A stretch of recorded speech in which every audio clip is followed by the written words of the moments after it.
Hey, Midwest Pricker here. This is a what sold on eBay video. So if you're new to the channel, my name is Dave. I'm a full-time RN, full-time father, husband, part-time YouTube content creator, part-time eBay reseller. And I often put out videos of what sold on eBay to help new resellers. The biggest learning curve is shipping and what to source. And I know it causes anxiety. You don't want to spend time and money and resources buying the wrong things and then getting stuck with it. So even me, I'm kind of seasoned reseller. I still put things on sale. I still change my shipping and my photos and move things around. And I do have kind of like dead inventory that's been in my eBay store for over a year. It happens to everybody. What you want to do is buy things that are going to flip fast, high margins, good profits. And that's what this video is about, is what's sold, because if it doesn't sell, then it might be something you might want to steer clear of. But if it does sell and people are actually buying it, well, then that's a huge clue that it might be something you want to buy. So what I'll do is I'll put pictures up here, and I'll also tell you how much I paid for it, what it sold for, where I got it, and how it will ship. Those are probably the top 4 questions new resellers have. So let's get into it. This first one is a 5-pack or a 5-lot of Joe Camel matches. There's 50 packs to a box, and I lotted these up together. My cost of goods is 0. I inherited these from my dad. Bunch of Joe Camel stuff. Joe Camel traditionally has not sold real well, but it is seeing a resurgence. It is gaining in popularity. I'm not sure why.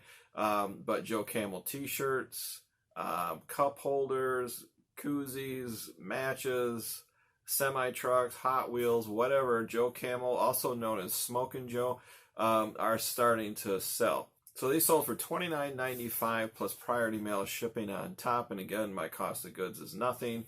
And I sourced these, just got them from my dad. So before I get into the next one, I do want to give a shout out to What the Hales. That's a YouTube channel. If you're not familiar with that, they do live auctions every Sunday from 9 p.m. Eastern Standard Time to about 11 p.m. First half is viewer mail, I believe, and Q&A, and then the second half, if you just want the auction, is 10 p.m. to 11 p.m. They do live auctions. Now, I know there's a lot of auctions on Facebook and YouTube, and what I wanted to point out is if you're wondering how do I source from home, considering the public health emergency, or I don't want to go out, you can source from home. You can buy wholesale lots. I buy wholesale lots from Mr. Buys a Lot. I made a video unboxing some posters I bought from him. Casey Paris, the Rockstar Flipper. He sells wholesale lots to other resellers. And What the Hales, Jeremy and George, they do auctions. So I participate in their auctions. I always think it's 3, maybe it's 2, but I bought or won an auction lot of knives. And in a previous video, I did an unboxing of that. And then more recently, I won an auction of horse racing programs. Now, to give you a quick background, I know nothing about horse racing programs. I don't think I've even been to a horse race. I had no idea that people collected these. So they have auctions on Sunday night, and it's big bulk lots. It could be yarn. It could be pinback buttons. It could be paper like postcards, Hot Wheels, all kind of crafting supplies and fabric and whatever. And what they do is they buy storage units, and they buy auctions of storage units. And when they get stuff, they just kind of throw it in a tote. So if they, collect Tonka trucks or Hot Wheels or clothing or whatever it is, they sort it. And then on Sunday night, they take these items and they auction it off. The reason is, they don't have time or the resources to resell all of that stuff. It would be impossible. So the second thing you might be thinking too is, how do I know this is a good deal? Well, think about it. If Jeremy or George went through all of those totes of all of that stuff and cherry picked out the best of the best and then just auctioned all the junk, that would cause a huge problem. Number one, word of mouth advertising is the most powerful advertising in the world. If they did that to people, people would talk on Instagram, Facebook, social media, YouTube comments. These guys are ripping us off. I won this auction of yarn and it was full of mold. It was worthless. Or like me, I won the knife lot. Well, if Jeremy went through and picked out all the top brands and most expensive knives, and then just auctioned off 50 crappy knives, I wouldn't be too happy about that. And eventually people would figure that out, and that would destroy their business model. So they don't have the time or the resources to cherry pick and go through all this stuff. What they do is they sort it, they auction it, they get rid of it. If you're successful as a reseller, they're successful as a reseller. Also, too, they're ethical people. They're not going to do that. So a lot of people, I would think, are a little bit leery of doing online auctions like on YouTube or any other platform. You're just not sure what you're going to get. It is true, it's a gamble. There's no guarantees. Some of these items might be broke. If it's paper, there might be something in there with a tear in it or a missing staple or who knows what. So when you participate in an online auction, you have to use caution, you have to use discernment, and you have to be careful. But I can highly endorse what the Hales in their online auctions. Now, don't get auction fever.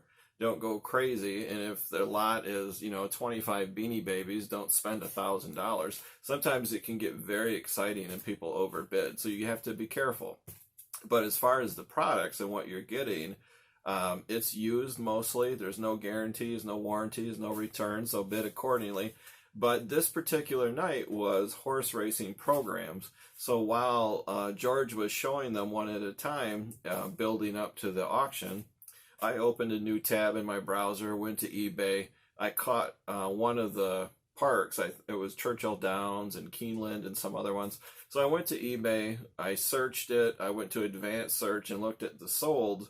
I was shocked. Some of these were going for $30, $50, $200. So I knew they had value, and I figured out within seconds people actually collect those, which I had no idea. So I went back to the tab with the auction. It was getting ready to start. There was about 33 of them, and I set in my mind I was going to pay no more than $100. So that's about $3 a piece per program.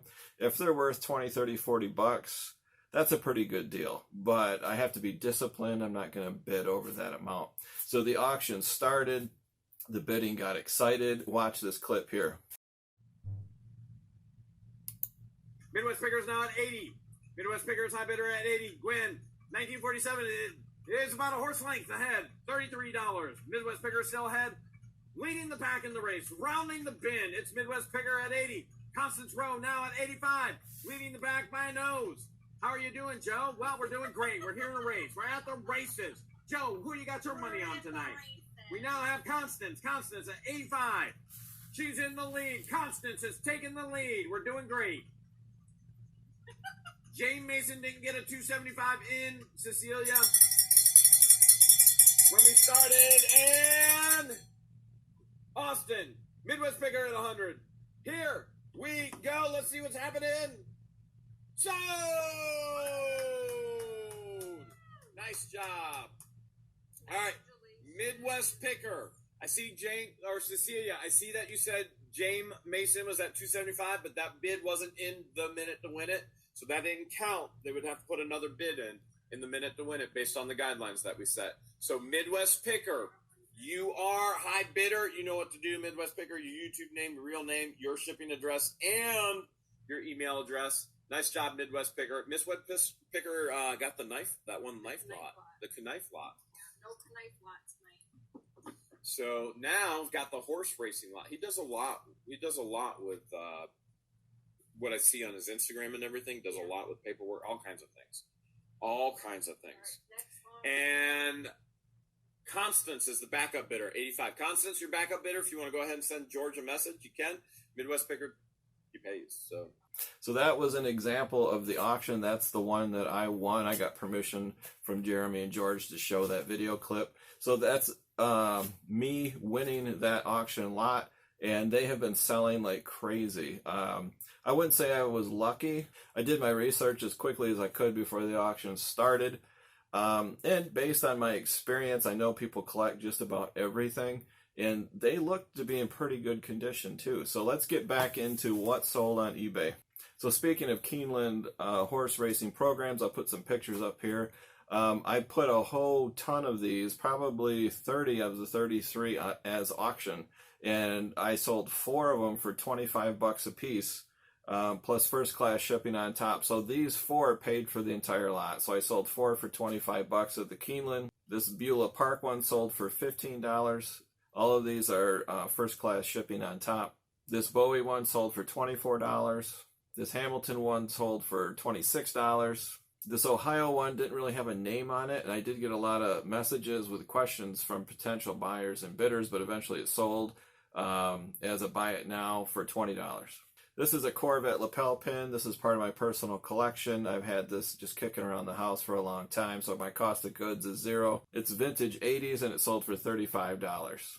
Next is blank VHS tapes. I bought these at Burley Park Flea Market on the 4th of July. That's in a previous video, just a couple videos back. I got 9 of them for $5. Got $16.95 plus priority mail shipping on top. All right, I saved the best for last. This is another Keeneland horse racing program, and like I said, I started out with these at auction because I knew they're pretty hot items. So if you do have a hot item, no matter what it is, especially if it's a coin, anything collectible, vintagey, that's fairly rare and like you have the only one on eBay, I would recommend, if you're comfortable starting out as an auction, people get really excited and the prices can go high. If you do a buy it now, the worst thing you can do is list it too low and let it go for $5 and it sells in 2 minutes. So all of these horse racing programs, I start out as auctions. If I get 0 bids, I'll relist it as a buy it now for around $25-$30 plus offers turned on, and I've been doing very good so far on that. So this is my home run.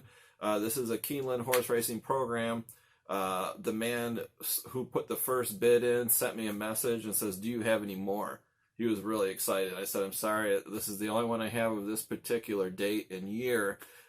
Bidding went crazy, and I ended up getting 9 bids, and it sold for $178.50.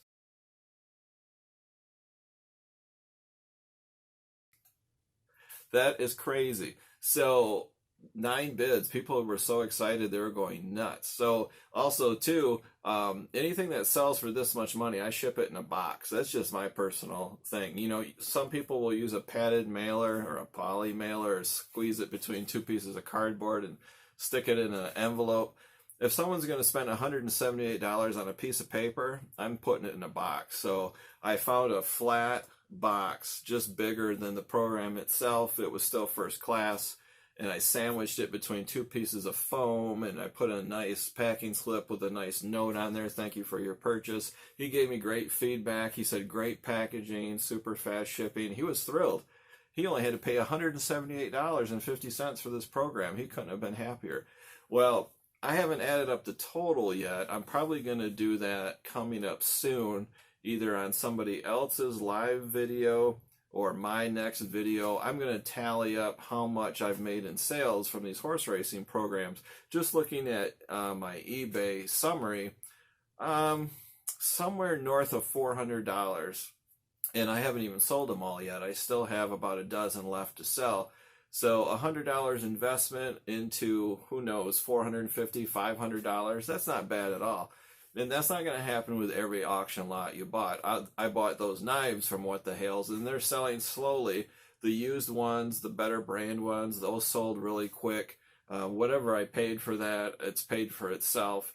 So now I've got about half the knives, maybe 20, 25 left to sell. Maybe slow, long tail, who cares? Not that bad at all. But that's the gamble you take when you participate in an auction. So this one, lesson learned. I knew nothing about programs. It doesn't matter. I did quite well. So a big shout out to Jeremy and George at the What the Hales YouTube channel. Thanks again for being ethical. Thanks for putting on these auctions. I don't bid on all of them. Some of them I'm a little intimidated. They have like fabric and yarn and crafting. I don't know a whole lot about that. If it's something I'm interested, like knives, tools, ephemera, paper products, then I'll jump in and I'll participate. So that's the What Sold on eBay video. I sold 12 items since my last video, and the last video is not even that old. So my sales have been doing really good. Summer slowdown has not happened for me at all. If you liked the video, give it a thumbs up. If you're new here, please hit that subscribe button and the bell icon. Every time I upload a video, you'll get a notification.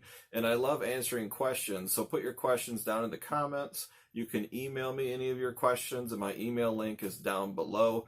And you can go to MidwestPicker.com, and that will link you to my Instagram, my Facebook, my YouTube, which you're already here though, all of that kind of stuff. And how-to videos. If you want to watch a video on how to ship, how to source, how to list, all of that stuff, how to research, I have links down below for my really old videos, which are kind of comical. But the information, the context of the video is still true on how to do all those things. The wall back here is pretty sad. It's almost blank. So old funny videos. But that's it, guys. Thanks for watching.